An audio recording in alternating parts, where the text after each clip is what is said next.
அதாவது இந்த பூலித்தேவர் இந்த பிறந்தநாள் விழாவில் நான் கலந்துட்டு ரொம்ப பெருமைப்படுறேன்.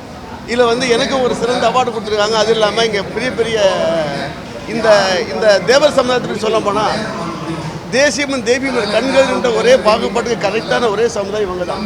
ஏன்னா இந்த சனாதனத்தை ஒழிப்போம்னு சொல்கிறவங்க முன்னாடி தேசியமும் தெய்வீகம் இரண்டு கண்கள். தேசியம் தெய்வீகம் என்ன பண்ணுறோன்னா இந்த கலாச்சாரம், இந்த நாட்டு இந்தியாவுடைய கலாச்சாரம், இந்த கலாச்சாரத்தை யாரும் அழிக்க முடியாதுன்னு சொல்லது முன்னாலே சொல்லிவிட்டார் யார்?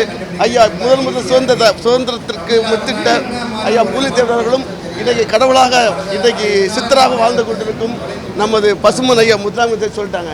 இதில் வந்து கலாச்சாரம் மாறாமல் இருக்கிற ஒரு சமுதாயம் சொல்ல போனால் அது இந்த தேவ சமுதாயம் தான் சொல்லுவேன்.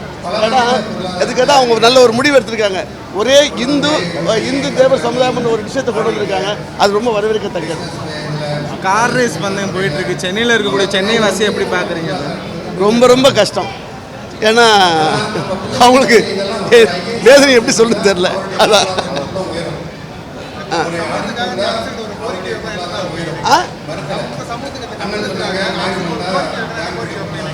அதாவது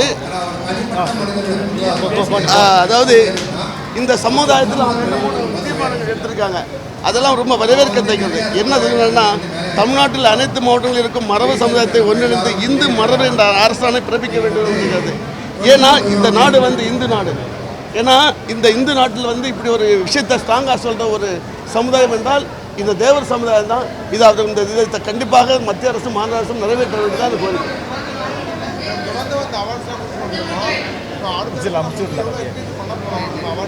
கண்டிப்பாக நடக்கும். எங்களை மாதிரி பல சமுதாயத்தை கூட்டி வைக்கும்போது இது மிகப்பெரிய அளவில் நடக்கும்ன்றது என்னுடைய எண்ணம். நன்றி. Thank you sir. இடையில் அமர்ந்திருக்கும் பெரியவர்களுக்கும் முன்னால் அமர்ந்திருக்கும் சகோதர சகோதரிகளுக்கும் என் வணக்கம். நம்ம சகோதரர் சொன்ன மாதிரி அவ்வளோ பெரிய பேச்சாளராக கிடையாது. இருந்தாலும் இந்த அனைத்து மரபர் பொதுநல சங்கத்தின் தீர்மானத்தில் விட படித்தேன். ரொம்ப நல்லா இருக்கு. ஏன்னா தமிழ்நாட்டில் அனைத்து மாவட்டங்களில் இருக்கும் மரபு சமுதாயத்தை ஒன்றெடுத்து இந்து மரபர் என்ற அரசாணை பிறப்பிக்க வேண்டுகிறோம் என்ற ஒரு இருக்கு. இதுதான் இந்த இந்தியாவில் தேசியமும் தெய்வீகம் என்று கண்கள் சொன்ன ஐயா பசும்பன் ஐயா அவருக்கு என்ன என்று சொல்ல அவர் ஒரு ஞானி என்பது தான் தெரிகிறது. இந்த தேசம் நன்றாக இருக்க வேண்டும் என்றால் அந்த தெய்வீகம் பாதுகாக்கப்பட வேண்டும். தெய்வீகம் என்பது கலாச்சாரம், நம்முடைய சமுதாய வழிபாடுகள், அதான் சனாதானம். இதை தான் அவர் சொல்லியிருக்கார்.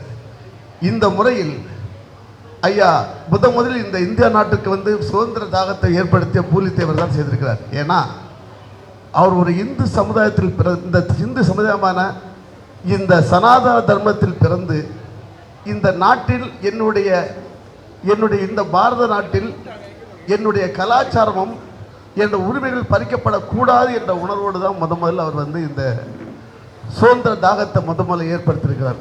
அது மிகப்பெரிய ஒரு பெருமைக்கான விஷயம். இந்த சமுதாயத்திற்காக நான் இதை தலைவணங்குகிறேன். ஏன்னா ஒரு நாட்டின் கலாச்சாரம் அழிந்து விட்டால் எல்லாமே அழிஞ்சு போயிடும். அதுதான் இப்போ நிறைய நடந்துக்கிட்டு இருக்கு. அந்த கலாச்சாரத்தை அழியாமல் பாதுகாப்பது தான் இதே மாதிரி நம்ம சுதந்திர தாயிகள் பிறந்த இந்த சுதந்திர தாயிகள், அதாவது இந்த தேவ சமுதாயத்தில் வந்து நிறைய பேர் வந்திருக்கீங்க. அதுதான் ரொம்ப பாராட்டக்கூடிய விஷயம். அதிலும் ஒரு மனிதன் வாழ்நெறியில் எப்படி வாழ்கிறார், எப்படி தன்னுடைய உணர்வை எப்படி கடைபிடிக்கிறார் என்பதற்கு உணர்வாகத்தான் அவருடைய மரணம் ஒரு தெய்வீகமான ஒரு இடத்தில் அமையப்பட்டது. அதுதான் இறைவனோட சேர்ந்தல்னு சொல்லுவாங்க இல்லையா.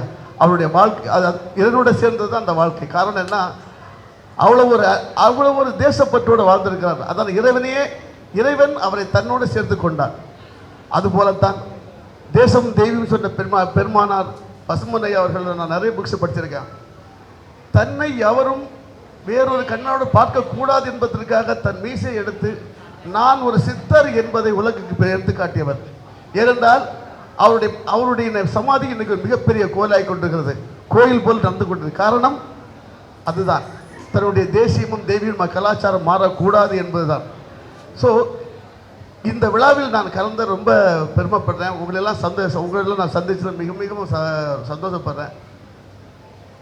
இந்த சுதந்திர போராட்டத்தில் தமிழ்நாட்டில் அதிக பேர் கலந்து கொண்டது இந்த தேவர் சமுதாயத்தை சேர்ந்தவர்கள் என்பதில் மிக மிக அதை உங்களுக்கு கேட்கும்போது மிகப்பெரிய மகிழ்ச்சியாக இருப்பது ரொம்ப இதாக இருக்கிறது. அதுபோல் வருங்காலத்தில் இந்த தேவர் சமுதாயம் இந்து சமுதாயமாக மாற வேண்டும், இம் நாட்டின் கலாச்சாரங்கள் போற்றப்பட வேண்டும், சனாதானம் வளர வேண்டும் என்று வாழ்த்தி உங்களெல்லாம் சந்தித்து மிக மகிழ்ச்சி அடைகிறேன். ஜெய்ஹிந்த், பாரத் மாதா ஜெய்.